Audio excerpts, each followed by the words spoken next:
Hello everyone, कसे आहात तुम्ही सगळे? चला तर आज घेऊन आले आहे तुमच्यासाठी एक नवीन रेसिपी। नेहमीच आपण उडदाची डाळ आणि तांदूळ वगैरे भिजत घालून आप्पे, डोसे, उत्ताप्पे, इडली या गोष्टी तर करतोच। पण ते आता थंडीच्या दिवसामध्ये भिजवा, वाटा आणि पुन्हा त्याला फुलण्याची वाट बघा, फर्मंट होण्याची वाट बघा, यापेक्षा सोपी रेसिपी घेऊन आली आहे। रात्री तांदूळ भिजत घातले होते, 2-3 वेळा स्वच्छ पाण्याने धुतलेत आणि त्यानंतर भिजत घातले होते। आता त्याचं मी वाटण काढणार आहे। हे तुम्ही 5-6 तास तांदूळ भिजवलात तरी ही रेसिपी तुम्ही करू शकतात। खूपच ओव्हरनाईटच भिजवायची गरज आहे असं काही नाही आहे। याचे तुम्ही आंबोळी करू शकतात किंवा घावणे करू शकतात, जसं मी तुम्हाला मागे एका व्हिडिओमध्ये शेअर केलं होतं। पातळ अशी कन्सिस्टन्सी ठेवली आणि त्याच्यामध्ये थोडंसं मीठ ॲड केलं तर छान असे कडक घावणे होतात। तुम्हाला पाहिजे त्या गोष्टीसोबत तुम्ही ते घावणे खाऊ शकतात। जर घावणे करायचे असतील तर अशा पद्धतीची पातळ अशी कन्सिस्टन्सी असायला हवी। बट आज आपण नवीन रेसिपी घेऊन आलो आहोत, त्याच्यामध्ये आपण करणार आहोत याचे उत्ताप्पे। त्यामुळे आपली कन्सिस्टन्सी यामध्ये थोडीशी घट्ट असायला हवी, जेणेकरून त्याच्यामध्ये व्हेजिटेबल्स जाणार आहे तर तो उत्ताप्पा हेवी होईल। त्यामुळे अशी घट्ट अशी कन्सिस्टन्सीने राहिलेलं सगळं पीठ मी वाटून घेतलंय। आता मी तयार करते आहे इथे मिरची, जिरे, लसूण, अद्रक आणि वाटण तयार करते आहे। हेच वाटण आता आपण या ठिकाणी ॲड करणार आहोत। तुम्ही पाहिजे तर मिक्सरमध्ये हे वाटण काढू शकतात, पण ठेचलेलं वाटण जरा जास्त छान लागतं, त्यामुळे मी ठेचून घेतलेलं आहे। हे सुद्धा आपण आपल्या तयार केलेल्या मिक्सरमध्ये टाकतो आहोत। त्यानंतर ना आपण नेहमीच वापरणारे जे इन्ग्रेडियंट आहे बेसिक तेच ॲड करणार आहोत, जसं की आता मीठ ॲड करते त्यामध्ये। त्यानंतर व्हेजिटेबल्स तर ऑफकोर्स जाणारच आहेत। त्याच्या व्यतिरिक्त थोडासा सोडा मी ॲड करणार आहे यामध्ये आणि एक सिक्रेट इन्ग्रेडियंट आपण आज यामध्ये टाकणार आहोत। तर चला तर मग बघूया तो इन्ग्रेडियंट काय आहे। एक मोठा चमचाभर दही मी त्यामध्ये ॲड करते आणि छान असं मिश्रण एकदा एकजीव करते आहे, फेटून घेते आहे। एकदा का मिश्रण छान असं व्यवस्थित फेटून झालं त्यानंतर आपण त्याच्यामध्ये ॲड करायचे आपल्या व्हेजिटेबल्सकडे वळूयात। आजचा जो उत्ताप्पा होणार आहे हा तुम्ही नाश्त्यालाही खाऊ शकता, मील म्हणून सुद्धा खाऊ शकता। याने भरपूर असं पोट भरेल। तांदळाच्या गोष्टीने मोस्टली लवकर भूक लागते, बट याच्यामध्ये जो इन्ग्रेडियंट आज जाणार आहे त्याने तुमचं पूर्ण जेवण केल्यासारखं फील तुम्हाला येईल।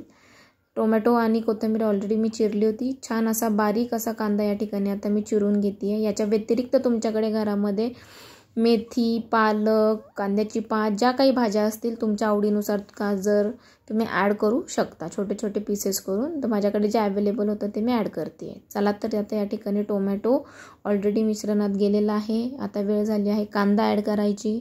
त्यानंतर आपण ॲड करणार आहोत आता कोथिंबीर आणि आता आपला सिक्रेट पदार्थ जो जाणार आहे आपल्या या मिक्सचरमध्ये, तर तो पदार्थ आहे उकडलेले बटाटे। या ठिकाणी मी 2 बटाटे उकडून घेतले होते, ते आता मी छान असे किसून यामध्ये घालणार आहे। यामुळे आपले उत्ताप्पे कितीही वेळ ठेवले तरी ते कडक होणार नाहीत, अजिबात मऊ लुसलुशीत राहणार आहेत, अजिबात खाली चिटकणार नाही आहेत, क्रिस्पीसुद्धा होणार आहेत।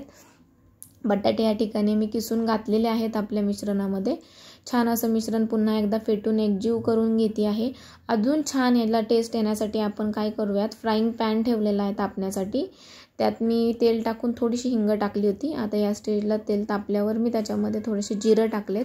छान असे ब्राऊन कलर जिऱ्याला येऊ द्यायचा आहे, काही करायची नाही आहे। ब्राऊन कलर आल्यानंतर हे मिश्रण किंवा हा तडका आपण आपल्या तयार झालेल्या बॅटरमध्ये टाकणार आहोत आणि पुन्हा एकदा मिश्रण फेटून मग आपण उत्ताप्पे करायला रेडी झालेलो आहोत।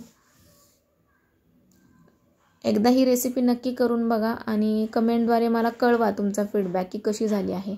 माझ्या मुलाला तर ही रेसिपी खायला खूप छान आवडते। पॅन गरम झाला आहे, आता पॅनमध्ये ऑइल ॲड करूयात। ऑइल सगळीकडे इव्हनली स्प्रेड होईल याची काळजी घेऊयात आणि त्यानंतर आपण लगेचच आपले उत्ताप्पे टाकायला घेऊयात। उत्ताप्पा टाकताना गॅस हा फुल फ्लेम हवा आहे। एकदा टाकून झाल्यानंतर तुम्ही झाकण मारल्यानंतर हाय टू मीडियम या फ्लेममध्ये तो ठेवू शकता। चला तर उत्ताप्प्याचं पीठ ॲड करून झालं आहे, त्याला छान असं मिक्सचर आपण पसरवून दिलं आहे। उत्ताप्पा थोडासा जाडच असतो, त्यामध्ये व्हेजिटेबल्स असल्यामुळे झाकण ठेवलं आहे। 1-2 मिनटं फक्त मी ते झाकण ठेवलं आहे, काढलं आणि तुम्ही बघू शकतात एकाच ट्रायलमध्ये पूर्ण उत्ताप्पा पलटी झालेला आहे, कुठेही चिटकलेला नाही आहे। कडा छान क्रिस्पी ब्राऊन गोल्डन ब्राऊन झालेले आहेत। कोथिंबीर, मिरची, टोमॅटो यांचे कलर उभरून आलेले आहेत, दिसायलाही अगदी सुंदर आहे, मऊ आहे आणि कडासुद्धा क्रिस्पी झालेले आहेत। एकदा नक्की ट्राय करून बघा, अजिबातही कुठेही हा चिटकत नाही आहे तव्याला, पॅनला। चला तर आता रेडी झालेला आहे। प्लेटिंगला घेऊयात. प्लेटिंगला घेतल्यानंतर मी आज हे उत्तापे सर्व करणार आहे फुटाण्याची चटणी आणि आपली दही यासोबत. तर ह्या चटणीचा रेसिपीसुद्धा तुम्हाला लवकरच येईल चॅनलवर. कशी वाटली रेसिपी मला नक्की कळवा. लाईक करा, कमेंट करा, शेअर करा आणि आपल्या चॅनलला सबस्क्राईब करायला विसरू नका. लवकरच भेटूयात एका नवीन रेसिपीसोबत. तोपर्यंत ही रेसिपी ट्राय करून बघा आणि कशी झाली हे मला कमेंटमध्ये कळवायला विसरू नका. Bye bye.